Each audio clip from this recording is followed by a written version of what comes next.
Can you see me? Yes, sir. All right. How you doing, brother? Good. How are you? Good. Is it as hot there as it is here?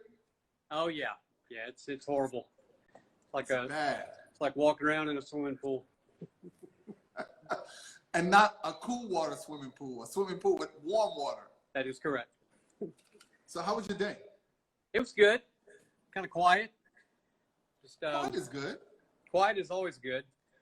Yeah, just kind of enjoying the days after class. Yeah, that's got to be a lot. Yeah. So tell us who you are, where you are, and then we'll get into the questions. An introduction. Right. Well, my name's Greg Pennington. I make Windsor chairs here in Hendersonville, Tennessee, and been doing that for about 17 years. So. Okay. All right. So let's get into the questions. Okay. What word or phrase do you overuse? Do I always use? Yep. Do you overuse? Yes, always. Oh, do I overuse? Probably skew and slice. I know my students are probably really tired of hearing me say that. All right. What is your least favorite thing to do? And these are life questions. Probably live interviews. But other than that, life questions. Boy, that's deep. Probably get a real job, I guess. I like doing what I do, so. Right. Who wants a real job? I don't remember. I guess driving for an hour a day into Nashville. But seriously, I don't know. I like doing what I do. Okay. What is your most favorite thing to do? Probably, I'd have to say, make chairs. I mean, I can't think of anything else I would rather do. And, Okay. It's just that simple. That's good. What is the one thing your significant other would like to change about you? Oh, gosh. I'm sure she's listening. So Kim, if you can hear this, Chime in. she would probably, gosh, I don't know. I'm sure I'll hear it later. But yeah, we'll just let her answer that. We'll see if I can get her out here. What makes you tick? I guess doing things that make me happy, just getting up every day and walking into work and sharpening some tools and splitting some wood apart. And that seems to get me going. Right. What irks you the most? What hurts the most? Yeah, what irks you the most? Oh, irks the most. Knowing that I have to mow the grass, I guess. I mean, I don't know. I don't really have any complaints. I mean, I've got to be honest. It's a pretty simplified, easy life. So That's good. don't have many irks. Got a lot of draw knives. That's a pretty nice wall there. No, thanks. What sound makes you the happiest? I love the sound of thunder. It lets me know that a storm is nearby, but I don't know. That's the sound that hand tools make too is kind of cool. Okay. That's about it. All right. What sound bothers you?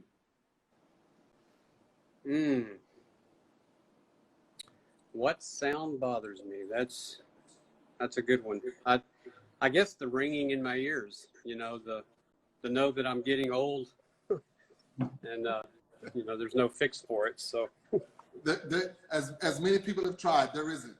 No. What profession other than your own would you like to try? Um, Gosh, that's a good question. I don't know what else I'm good at. I'm still searching for what I would like to do for a living. Maybe I would like to write a book. Maybe, um, do some acting. No, I'm kidding about that. Um, probably, uh, I'd probably spend more time working on restoring my old tractor or something, I guess. What kind of tractor? 51 8N, Okay. old Ford. All right. What would you want on your tombstone? I guess extra pepperoni. Um, I really, I don't know. I'm sure it's probably already been written, but I guess just a couple of dates, maybe. I don't know. All right. What is it about your personality that drives your business? It's got to be the dad jokes, I guess. They're pretty horrible. Someone just asked for one. Oh, great. Who is that? Daniel? T. Curtis. Oh, T. Curtis. Travis, I don't have any right now. Yeah, so I see him popped up there. Yeah. Yeah, I've got one of his chairs over here too. You see it in the corner? All right, cool. Yeah. Yeah. What is it about your personality that hinders your business? Probably the same thing. The dad jokes. Probably and being nervous. To be honest, I don't really need to be doing anything live, but sometimes it happens. So that's about it. I appreciate it. Oh, you're welcome. What was your favorite concert? Favorite concert? I'd have to say I've only seen a few. Michael Bublé, Journey. Love Journey, man. I love yeah, Journey. Yeah. And gosh, I don't know. I can't think of any others. All right. I'm an 80s baby, and I grew up listening to Journey that has real emotional, significant impact on my life. Yeah. We went to see Journey a few years ago, maybe 4 or 5. Mm-hmm. I miss Steve Perry. Yeah, he's still around. Yeah, he is. There's a front man. Mm-hmm. It's not the same. Yeah, he's not as good. That's who we saw in concert. But yeah, I miss Steve Perry. Yeah, the memories were still there, but it just wasn't. It wasn't the same. Yeah. When was the last time you cried? Probably shortly after this interview, but no. How many times you gonna remind me that you don't like doing this? Yeah. Yeah, it's pretty obvious, but no, probably. I guess when my son was born, is the last time I cried. So. How old is he? He's 20. So, seriously? Yeah. I haven't watched much Netflix or anything, so nothing else has really inspired me to cry. All right. What impact do you want to leave on the industry? On the industry? I guess I would like to see. Oh gosh, that's a good question. I guess I would like to have more people take classes and say that they know how to make a chair. I mean, I don't know. Okay, all right. We're going in the right direction. Okay. When was the most difficult time for your business, and how did you overcome it? Had to be 2007. That was the year that I went full time, that I quit my real job. And back when everybody was watching their 401k disappear. So I had to try to find a way really quick how to generate an income to support the family. And how I overcame it was I started doing more teaching and just following my true dream of, teaching with other makers like Peter Galbert, Curtis Buchanan, and learning the real craft of cheer making through that venue. But yeah, that 2007 was tough. It was some slim years there. So. Yeah. Do you have any black friends? Yeah, got a few. Okay. Yep. That's fine. I don't know their names. They're not here now, but they're. Well, okay, I see. Yeah, I see one. Do you often see people of color in your industry? Not really. To be honest, I've had a couple sign up for classes, and other than that, that's I don't really see a lot of people. Period. It's been quite. It's been quiet, I guess you might say, around here. Right. Okay, so let's get into the conversation, the journey. So okay. Let's start how you got into this and how the things that have led to you being the teacher that you are, impacting so many other people and cheermakers. Quite simply, I got into it from, a hobby that kind of ran away, and people wanted me to start making Windsor chairs, which I didn't know what a Windsor chair was. So I had to educate myself with that. So took a class at Mark Adams School up in Indianapolis back in 2003, and with a guy named David Wright. And he opened up my eyes to how the process took place. And then just started from there. When I got back from that class, I bought a lathe. I bought all the tools necessary, which aren't a whole lot of tools, and just went from there. Started making a chair a week, and just went from there, really. Okay, so let me pause you. You were a woodworker before you took the cheer class. Correct. Okay. Yeah, I did a lot of box work, a lot of cabinets and shop and dovetails, and a little bit of carving, and basically the stuff you would see Norm Abram do, I guess, on the New Yankee workshops. Okay, so you were living in Tennessee at that time, and you flew to? Drove to Indianapolis. Drove to Indianapolis. Yeah. Okay. Yeah. And you took a class for how long? It was just a week. Okay. It was a 6-day class with David Wright. And after that, I kind of hooked back up with him and to help him teach the classes and supply him some materials. So that was my introduction to beginning to teach and to help other people. Okay. When you learned to make chairs, did you know how to turn at that time, or were you learning them both simultaneously? No, I had done a little bit of turning at home, but in that particular class, we did turn our own legs for the chair, and it was pretty crude. We didn't have a whole lot of personal attention teaching us how to do it, but having done it in that class led me to come home and buy a lathe and do it, at the degree that it requires to be able to teach it. If that makes sense. Yep, it does. All right, so go ahead. No, really. I'm just anticipating the next question. Well, we're just in the first week of your chair building. We got a few more years to go, right? Yeah. We're in 2003, so okay.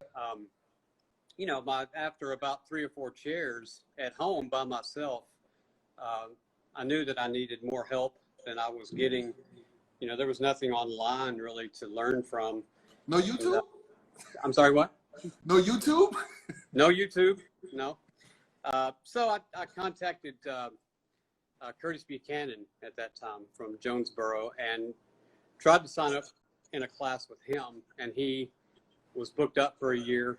And so I went down to Highland Woodworking in Atlanta, and then spent a week, Saturday with him, watching him put together a continuous armchair. And then it was shortly after that, he called me back, and he had a week opening at his class where I went and built a chair with him. And that's when I really learned what I was doing wrong and how to perfect what I was trying to do. But that was more beneficial to you because you were trying it at home, making mistakes after the first class, and since you got some awareness, the next class you were able to understand the language. Right. And he, a 10-minute conversation with Curtis, he told me everything, well, not everything, but a lot of what I was doing wrong. And so that 10-minute conversation, shot me about a year forward in what I was doing. So it was awesome. So you get back home, and Atlanta's what, 3 or 4 hours, 5 hours from here? About 4.5 hours away. 4.5 hours. Yep. So after you catching up, was there a continuous visitation between you and he? Were you going back and forth, more studying? Well, I don't particularly like to bother people all that much, but he answered all my questions, and over the period of the next couple of years, I supplied him some turnings and some, we started teaching together at Kelly Mailer's School of Woodworking too. And so that's probably, I don't know, that's the best I can come up with. That's fine. When did you get, okay, after getting back and you being better at this, when did you get your biggest job, or you knew that, okay, I can do this now? The biggest job was building my shop, if that's allowed. I mean, the shop was in my garage, where, a 2-car garage with small windows and concrete floor. And so I built a timber frame shop, which is what you see here behind me. How big is that? 18 by 36. And in 2009 is when I did this, the barn raising. And during that period of time, I had a job of 12 chairs I was making, along with a dining room table and a sideboard. And it was a pretty intense amount of labor that went into all that. But the barn raising couldn't have gone better. And in my opinion, that's what really launched me being able to teach, here at home after 2009. When you did the timber frame, how many people helped you? It was me and another guy that cut the timber, and I pretty much did all the joinery work. And then I had probably close to 30 to 40 people come on August 29th, 2009, and help me raise it. So it was a good day. And it took about 4 hours to completely raise the frame. And then, excuse me, I just swallowed a bug. And then after that, it took me that whole winter to complete it, to wrap it up, and to build the floor. You can see the floor there. Everything you see came off the sawmill.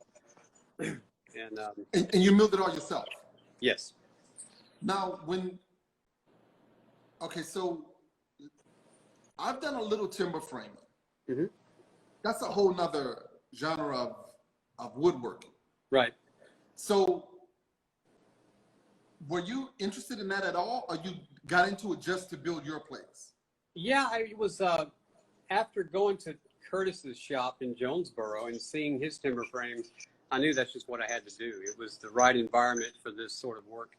And I think it was a book by Jack Sobon that had the way to do the joinery and everything. And just following along in that, I was able to figure out how to do all this. And, okay, let's back up a little bit. What did you do before you started filling around with wood? I was a diesel mechanic. Oh, okay. So That makes sense. I was always putting things together and trying to make things run. So, putting together a timber frame, not much harder. Yes, a diesel mechanic is pretty serious. It's Yeah. not like a gas engine mechanic. They're very, very different. Oh yeah, yeah. It was hard work, but it was it had to go. I mean, I had to do something else. Okay, so you do the barn raising. Is there any? When did you get the saw? Because a lot of this stuff happened, and it's intense. Well, 2006, we had a tornado come across our front yard and knocked down all sort of timber. And so I went up to Indianapolis, bought an LT40 sawmill, and milled up all the wood that was falling down around me, all the logs out of the creeks and stuff. And so 2006 to 2009, I was cutting all the timber for this shop. And so it was sort of a part-time job, but between that time, I was also looking into leaving where I was working in Nashville and going full-time doing something, whether it be cabinet making or just supplying lumber for the general population. Okay. Yeah. You don't want to get into that, trust me. Nope. There's not enough hydraulics to do that. Exactly. So we have the saw, we have the barn, and you have this big job that you're probably doing alone. Right. And how long did that take you? It took me pretty much that whole summer to complete all of those chairs and the table and all the joinery for the barn and everything. So, yeah, in 2009, it was that whole summer, pretty much. And this is before you were known as a chair maker. You were still working on getting your name out there and looking for work. Right. And how challenging was that? What did you do to market yourself to get your name out there? Probably it was word of mouth at first, and just I had a cabinet job that I did do for a friend of mine in Nashville for a while, but it probably was, to be honest, it wasn't until Instagram came about when I was able to, I guess, truly market myself. And of course, I didn't know what I was doing. I was just posting pictures and showing everybody what I do every day, and so it just sort of built from that, I guess. Wow, and that's like would be a big step from not being able to showcase that, and then on Instagram and it blowing up. Yeah. How has that become? And I guess I'm pushing you again. How has that intertwined with your business model and what you do? Well, it sells all my classes, being able to advertise on Instagram, and I don't know, it keeps me busy. I know that if I'm posting pictures, people want to see what I'm doing, so I have to keep posting and keep actually doing something. I can't post stuff from 4 years ago because, it's got to be current. It does. Yeah. Now, okay, you don't seem to be the Instagrammer type. I'm not. I'm really not. But we have to do it because it's Right. it's one of those necessary things. Yes. Yeah. I mean, I've been told that I'm supposed to post things at a particular time of day, and post every day, and that never happens. So it is what it is. I get that feeling that people don't want to. They're tired of seeing the same chair every day, or the same log being put on the mill. So I want to make it interesting. I don't want people to get bored with what I'm posting. So I just post less and less, I guess. Well, let me tell you, have you ever seen people pour epoxy? Yeah, the old river tables or whatever. Yeah. Those are great. How many of those have you seen? And no one gets tired. No, I don't know that I've ever seen one to completion, but That's true. yeah, That's true. I'm going to take the word that 5-minute epoxy means that, but I don't know. I've never, I don't watch too many of those videos, but. I was just making an example that people won't get tired of seeing the same chair. Yeah, well, I hope not. You know, it's, I could get up and make the same chair every day. It wouldn't bore me, but, you know, I just have to find a way to make it more interesting, I guess. Right. All right. So let's get into the teaching part. Mm-hmm. It developed because of you, I guess, going to help the people who taught you to teach, and you become good at teaching, and then it became a revenue stream. Yeah. So what made you want to teach other than having to? Because let me, that's a two-part. Because it seems that you're an introvert. Oh yeah, very reclusive. Yes. So that would not seem like it would coincide with being a teacher. Right. That's true. And I think having an interest in something to the point where you're excited enough to tell somebody else about it makes that easy. So the information that I would give you about a chair would probably come across much more interesting than me telling you how to build an engine or something. I mean, I don't know. It's, you know, and getting excited about and you can do both. I do both. But, you know, getting excited about something and sharing that information, you know, hopefully inspires people to, you know, repeat what I'm doing. P.E. Curtis is probably a good example of that. He was one of my students and now is a full-time chair maker. And so it's very exciting to see people carry on what you teach. Yeah, that's pretty cool. How many classes do you teach a year? Typically one a month. And how many people? Usually it's 3 to 4 students per class. In this last one, we had 7 in the class. Yeah, that looked big. Yeah, and me and Travis taught that together, and it worked. It was, but it's not typically what I like to do. I think the best number in a class is 4. You know, if it gets too much, it's you lose focus. You know, the students, you know, in groups of 4, they can pair off in groups of 2 and help each other. And, you know, any more than that, it's just greedy. But if you got room, come on. That's true. I got enough draw knives to cover it. So,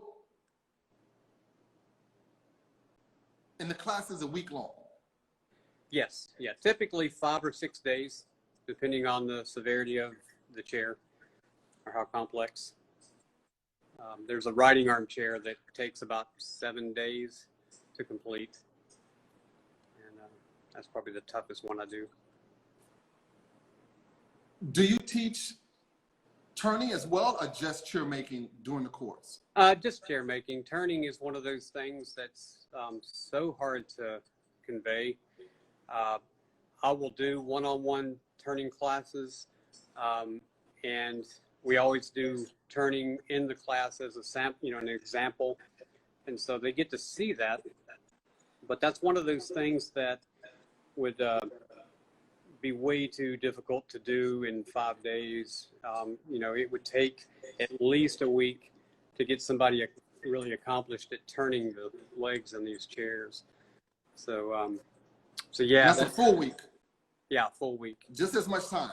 Yeah, and we've tried that. Me and Peter Galbert did that one time. We taught a week class of turning, and they were supposed to take those turnings to the next week and make a chair, and nobody had any turnings in that class. So I had to still do the turnings for them. So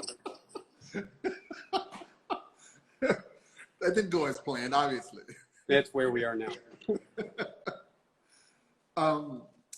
Okay, so me being in this industry and being a person of color and seeing very few people of color, Mm-hmm. And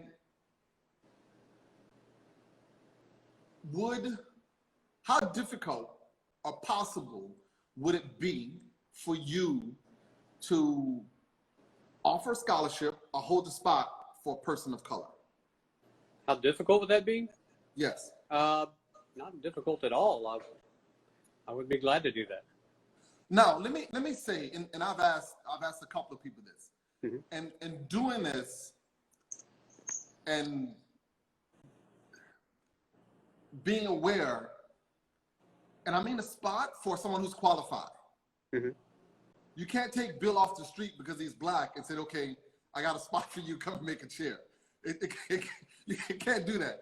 It has to be for a person who's qualified and who at least has some prerequisites or done some type of woodworking that the class will make sense to.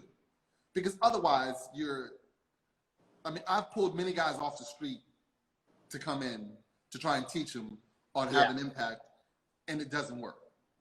Well, I mean, do they have thumbs? I mean, that's the only qualification, that they can hold tools. And usually people that sign up for a class are already inclined to make a chair and do that craft. So it's that's the unique thing about the way I teach, is that I don't have people showing up that don't have a clue what they're doing. They already have that interest. Yes. And they want to be here, and they just need me to build their self-confidence. And if I can do that and get them out of the way of themselves and get them to skew and slice, there we go again, then, it's always successful in that regard. Okay. All right, cool. As far as teaching, where do you want to go next? Is there anything that you have not done yet that you want to do? Well, I do want to teach more turning. I have since added a third lathe in the other shop, and so I would love to do some more turning classes, because it's such a disservice to send people away not knowing how to turn, and I think that would benefit, the mass majority of people, I think. And it would just be the spindle turning for the chairs. Correct.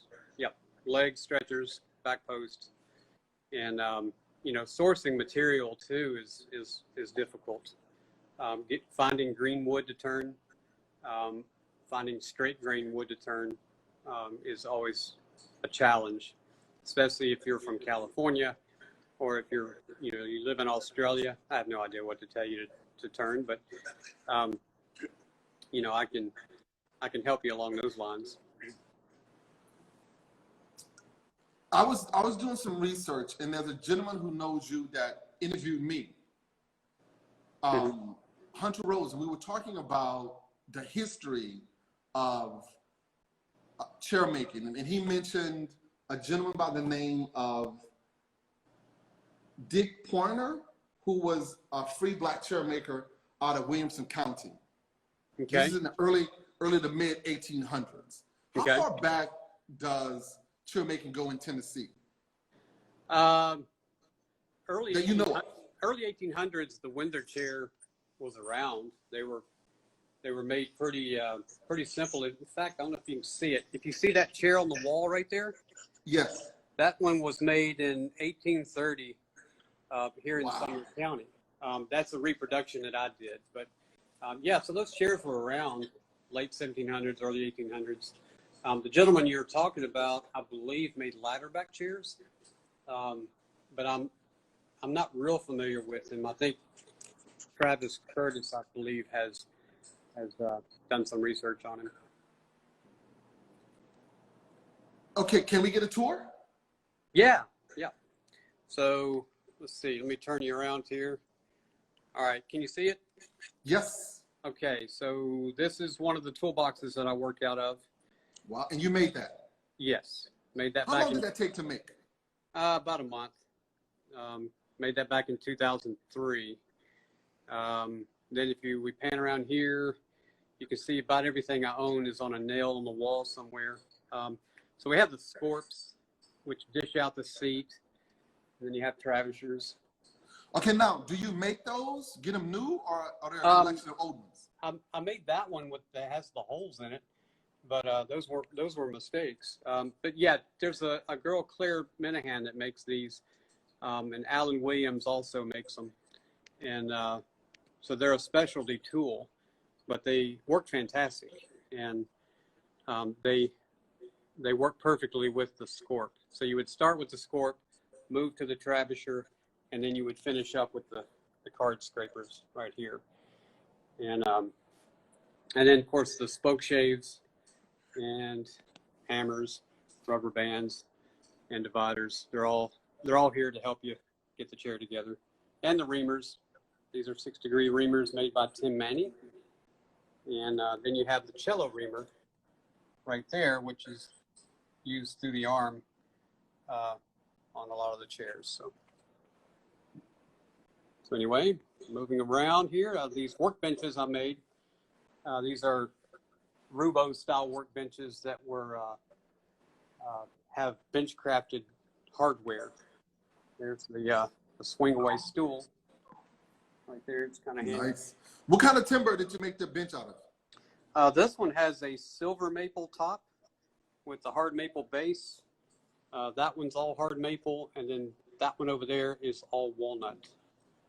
And anything would work. It's just whatever you have in the barn that's dry. And then there's some more junk over there on all those shelves. Little miniature chair hanging on the wall. And this is sort of a shrine to all the hand tool makers around here. A bunch of spoons that have been carved. There's a page out of Peter Galbert's book. And then some handmade candles. And there's some forging done by Axe and Anvil, if you're familiar with them. So, but let's see what else. We've got the wood stove, which is not hooked up right now because I had to unhook it and slide it over out of the way. So we'd have room for all the people making the Democratic chair from last week. Curtis Buchanan brought me this one. He just he made that one and painted it in a series of 3 videos recently. The chair that we made in the class looks more like this one. And very nice. And those were all split out.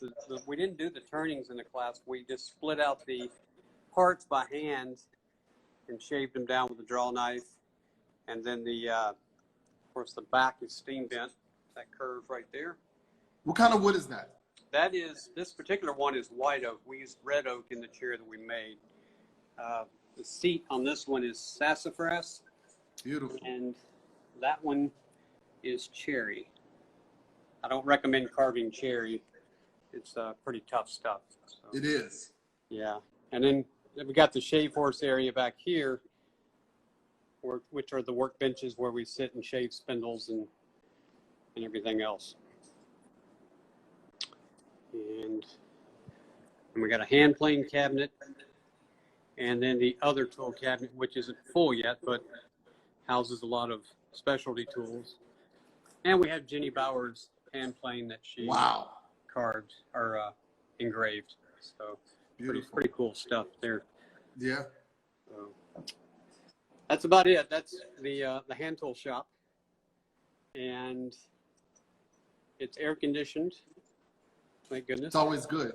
Yeah. And if we go out here, I'll take you over to the other shop if we have time. We got time. Okay.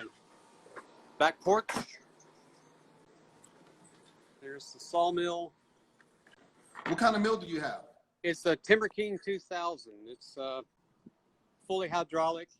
I'll just run over here and show you this. It's got some maple on there right now. I guess I need to stack those. And yeah, it works pretty well. It's covered. And if you look in the backyard, you can see all the logs back there that I've got to still have to mill up. This back here is the wood that I split up into chairs. So we have white oak right here. And you can see how nice and straight grain this stuff is. Spearmaker Gold right there.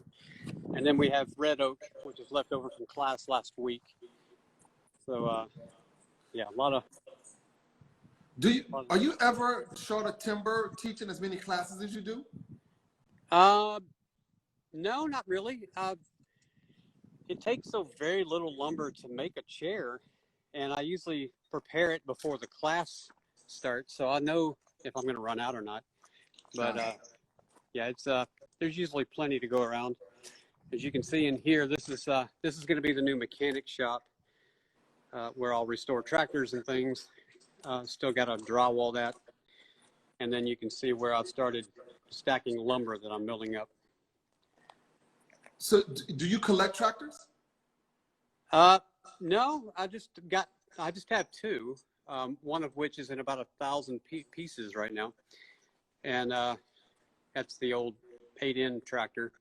And then, so the John Deere is the one that I use to pick up logs, and it leaks like a sieve, but it works. You know, it works one day, works the next. There's a pile of stickers. You're probably familiar with those. Yep. And there's some 27-inch wide sassafras boards. Wow. That one day will be chair seats. Now, I'm sorry. The sassafras. Is it plentiful where you are? Yes. Yeah. It literally grows on trees around here. The sassafras is cheap. I get it at the log yard for pennies a board foot, and then I'll mill them up. There's a piece of it here. You can see, moving too close. It's pretty straight grained, easy to carve. Smells like tea. I mean, it's just beautiful. Licorice. Yeah, very spicy. And here's here's a whole bunch of 8-quarter boards of it right here. So it's plentiful. Some cherry crotch, big cherry boards, and just more of all the domestic goodness that we provide around here. So the seats material, the pine that you see there, comes from Escanaba, Michigan. I drive up there and buy this wood to carve seats out of. So why from Michigan? The pine up there grows super slow and is really tight grained. It's clear. It's big. It doesn't have a lot of resin in it, and it's such a pleasure to carve. It dries fast. 8-quarter stock can dry in a season, and it's a little bit of a pain in the butt to have to go get it, but it is worth it, I think. Okay, so let me ask you, how did you figure that part out? I had a student who had one white pine taken down in his backyard. He lived on Lake Michigan, and he gave me the contact for the guy that milled the log up for him. And so I called him, and he agreed on a price, and he milled up a bunch of it. And so I just drove up there to pick it up. No, but I'm saying, how did you discover that the pine there is different than the pine? Well, the pine around here grows so fast. Yep. 3/4 of an inch a growth ring per year, and it carves like styrofoam. It has no integrity. So it's, after using it a lot around here, you just realize there's got to be something better. And poplar is a good alternative, although it's pretty hard. And the sapwood of poplar can wear you down pretty quick. I use walnut, which you can see here is a 23-inch wide board of walnut, but even that stuff is pretty tough, and it's also very expensive. So the pine up from there was just a natural fit. And, no, but I'm saying, but how did you discover? How did it come to you to use that? I was buying actually pine from New York. A guy named Nicholas Ciccinelli, who I think still cuts pine for seats. So I had used it from that area before. Got it. And so the Upper Peninsula, you pretty much are getting the same thing. And, it was a learning curve for the guy cutting it. He would cut them 16 feet long. There wouldn't be a knot from one end to the other, but it was still, I kind of had to teach him how to cut it. I hope he's not listening because he probably is mad at me now, but we won't say his name. You don't tell another sawyer how to cut logs, right? Right. So here, if you look in here, this is the machine shop where it is a total wreck right now. I've been milling lots of stuff, but this is where I break down all the lumber. You can see there's an arm I just bent for a current chair, as well as a crest. And then the lathe area, I've got two one-way lathes here and another one tucked over there, 1018 lathe. And that's all of this. Of course, the grinding area to sharpen. Sharp fixes everything. And then you can see here some turnings that I did with the current chair. Very nice.